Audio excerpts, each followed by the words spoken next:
കയ്യിലുമുള്ള വിരൽ ഉപയോഗിക്കാൻ ചിലപ്പോൾ പറ്റിയേക്കുമായിരിക്കും മനുഷ്യരെ.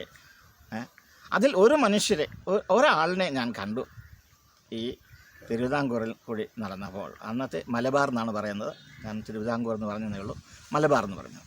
മലബാറിൽ കൂടി പോകുമ്പോൾ ഒരാളിനെ ഞാൻ കണ്ടു എന്ന് അദ്ദേഹം അഭിമാനത്തോടു കൂടി പറഞ്ഞതാണ്.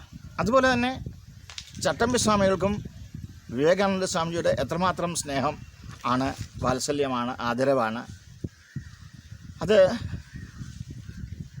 അദ്ദേഹം പറയുന്നത് ഇതാണ്: ആ പൊന്നിൻകുടം വാതുറന്നാൽ മുത്തും പവിഴവുമാണ് വിതറുക എന്ന്. പൊന്നിൻകുടം എന്ന് പറഞ്ഞാൽ നമുക്കറിയാമല്ലോ, ഏറ്റവും വാത്സല്യത്തോടു കൂടി പറയുന്ന ഒരു വാക്കാണ്. സ്വന്തം അമ്മ മകനെക്കുറിച്ച് പറയുമ്പോൾ എങ്ങനെയാണോ വാത്സല്യം വഴിഞ്ഞൊഴുകുന്ന പദം ആ പൊന്നിൻകുടം എന്ന്. ഇതുപോലെ അന്യോന്യം സ്നേഹ ആദരങ്ങൾ അന്യോന്യം പകർന്ന ആൾക്കാരായിരുന്നു വിശ്വപൗരനായിരുന്ന, പിന്നീട് വിശ്വപൗരൻ എന്നറിയപ്പെട്ടിരുന്ന വിവേകാനന്ദ സ്വാമിജി. എന്നാൽ അന്നേ വളർന്ന് ഒരു വിശ്വപൗരൻ ആയ ചട്ടമ്പി സ്വാമികൾ. അങ്ങനെ അവരെ രണ്ടുപേരെയും